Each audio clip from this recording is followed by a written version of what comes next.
ഞാൻ വെച്ചാൽ എല്ലാ ആൾക്കാരും വെറുപ്പിക്കും. ഇന്റർവ്യൂ പോയിട്ട് തന്തയില്ലാത്തനെ വിളിച്ച് പറഞ്ഞില്ലേ, കുളിസീന് ഒളിഞ്ഞു നോക്കി അത് ഇതൊന്നും പറഞ്ഞിട്ട് മറിച്ച് ഗ്യാങ്ങന്ന് നീ ഔട്ട്. ഓക്കെ, ഗ്യാങ്ങന്ന് നീ ഔട്ട്. ഇവനെ ഇവിടുന്ന് കൊണ്ടുപോയ എനക്ക് കാണുമ്പോൾ അടിക്കാനാ തോന്നുന്നു. അങ്ങോട്ട് പോ. അങ്ങനെ ഒടുവിൽ മമ്മുവെ MR സെഡ് എന്ന് പറയുന്ന തൊപ്പി പിടിച്ച് പുറത്താക്കി. ഗ്യാങ് ഒക്കെ ഉണ്ട്, ആ ഗ്യാങ്ങിൽ നിന്നും പുറത്താക്കി.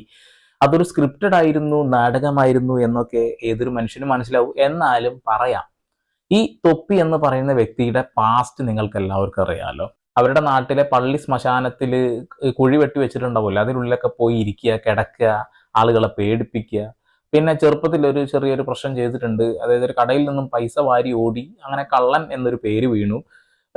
പണ്ട് ചെയ്ത വൃത്തികേടുകൾക്കും കുറ്റങ്ങൾക്കും ഒക്കെ ഇപ്പൊ പൈസ വന്നപ്പോൾ ആളുകൾ പുണ്യാളനാകുന്ന ഒരു അവസ്ഥ കാണുന്നുണ്ട്. ഓക്കെ, അതവിടെ നിൽക്കട്ടെ.